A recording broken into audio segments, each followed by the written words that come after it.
Welcome back to another Alliance War video. This is the first war of Season 10. We're going up against Revolution Arena, REA. Gonna go ahead and pop on some light attack and health boost along with the medium champion boost as we are going for the win in this war. And this first node up is a Juggernaut on a pretty nasty node. It's Spite, Toggle Unstoppable, and then the Unstoppable duration is actually extended. So you'll notice right out of the gate, Juggernaut's going to be unstoppable like he normally is, but it's going to extend for a much longer duration. And it's tough to get in any types of attacks if you don't have a way to, kind of nullify that unstoppable, or, which is kind of tough to do because of the node as well. You can see here I barely get in a 4-hit combo before he goes unstoppable again. And yeah, now he's unstoppable. It's lasting quite a while. After this is up, I'm going to bait out a heavy attack, use a heavy of my own. Now I've got 30 spores locked down along with the degen, and that's putting in some serious work. So, although I can't really attack this guy, Omega Red is still able to handle it, and Juggernaut, he does go down in relatively quick fashion. Alright, moving on to the next node. This was definitely the scariest fight for me going into this war. It's a 565 Nick Fury on this aspect of war and Spite node. And this is a difficult combination of nodes for a number of reasons, but with Nick Fury especially here, he has that second life, and I'm checking his Sig level. He's only Sig level 1, so the degen is going to hit pretty hard. The second life is going to go down quick, but because of the aspect of war node, it's not just, him going unstoppable, it's also, reducing my block proficiency. So you're going to see he's hitting pretty hard into my block during that second phase. Especially since, I believe you can't parry him at least. I still don't know entirely all of Nick Fury's abilities, but during that second phase, I don't think you can. Now, you're going to see me get lucky here in a second. I'm going to stun him and load up a heavy attack. The first hit landed when he was unstoppable. The second hit, the unstoppable was done with, so I was able to connect that. It's not really something that you want to do all the time. I really did just get a little bit lucky there because he could have kind of snapped back mid-heavy attack, and well, that would have been bad. But you can see right here that he's going to hit pretty hard into my block. A lot of block damage. That was 2200 right there. Get a get the heavy attack off just to kind of lock in my spores. And I need to hit this guy with a special to finish things off because, yeah, we're in that danger zone where he's going to be completely unblockable against me. But we do kind of finish things off here with a special 3. After watching this back, I would have played more aggressively during his second phase had I, realized just how threatening the other side of the aspect of war node is. I was trying to play around the unstoppable part of it, but that's really not that big of a deal against Nick Fury. So if you play more aggressively in that node, I don't think it'll be too bad. Alright, moving on. We have an Aegon here on this toggle unstoppable node, along with a couple of other nodes in there. He's going to gain some additional power. And this fight, it's not too bad. My game plan here was to land a heavy attack before the first unstoppable kicks in, but because he threw a special there, I couldn't get my heavy attack off. Now he's unstoppable. There's not really a ton that I can do. I'm kind of trying to stay close, parry, just waiting for that unstoppable to go away. Finally it does. I'm able to get my attacks in. I should have launched a heavy attack there to lock those spores. That was kind of a misplay on my part. At this point, just waiting for that unstoppable to go down.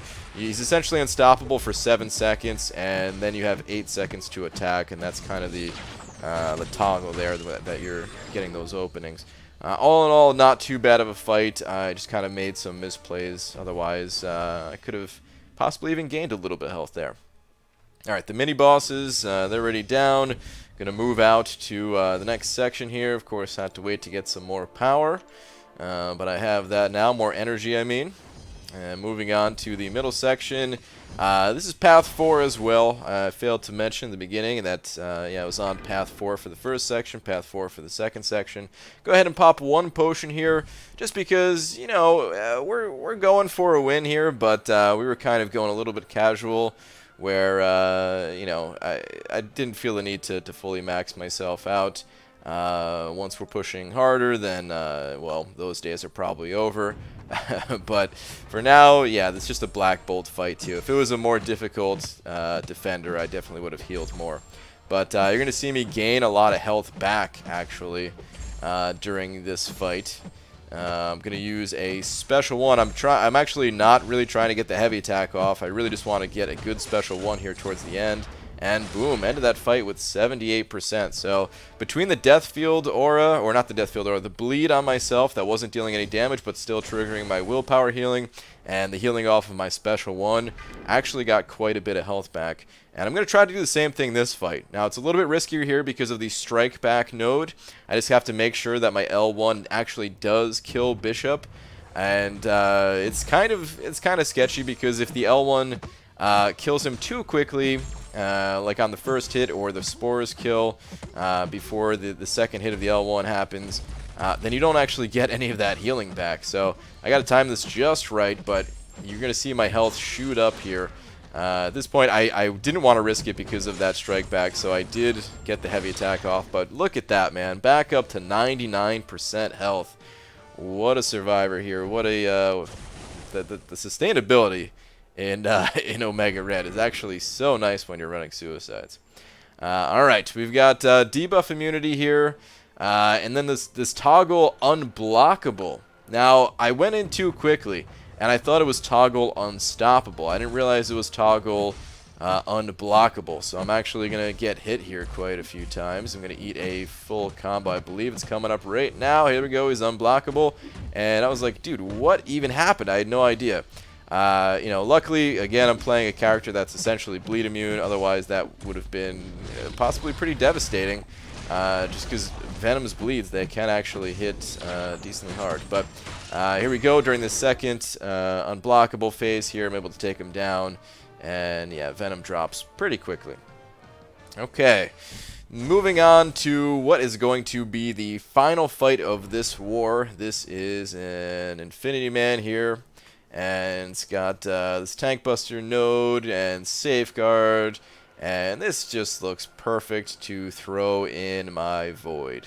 I think I could have done this fight with Omega Red as well, would have been fine, but let's mix things up here, guys. I've got Void at full health for a reason. Let's go ahead and give him some action, and I'm just going to try to, you know, take the fight nice and slow, let my debuffs apply naturally, try to get some L1s in there as well, though. I did not know at the time that this was going to be my final fight, so, you know, I didn't want to take too much recoil damage, but at the same time, you know, I know that I'm kind of losing health every second here just because I am boosted up, and the way that suicides interact, you know, I'm taking some health loss from that. So I do, you know, try to throw out a few specials, speed things up a little bit. You're going to see me miss on one of my specials in just a moment. Or did that already happen? Oh, no, actually, it's coming up in just a moment here. There we go. I didn't really miss, but he blocked it. I guess that's the same thing. So yeah, that kind of sucked. It's harder to intercept with specials against Infinity Man's medium attack. Just the nature of that attack, you have to be much quicker on it. And a lot of times, what I do to not miss is, you know, I don't dash back. Instead, I just kind of stand my ground there and pop the special without a little dash back, which is a little bit riskier, but that, you know, it is against this guy kind of what you have to do. But alright, he's in that final phase, and I'm just going to push him back with a heavy attack, and the D-Gen is going to do its work here, and Infinity Man goes down. Alright, so first war of the season, I did not die. Well, sort of. You know, actually, it was technically not my last fight of the war, but the last fight of this recording. We pretty much found out that we lost because we had a lot of deaths kind of early on, and I got some action against the Thing boss, but, you know, I was just kind of throwing my champs in there. He was already half dead by the time I fought him, and I wasn't at my computer to do any recording. But in any case, that is going to do it for this war. I'm not uploading every single war of the season, but the ones that we do push, I will be uploading. Thank you all for watching, and I will see you in the next one. Take care.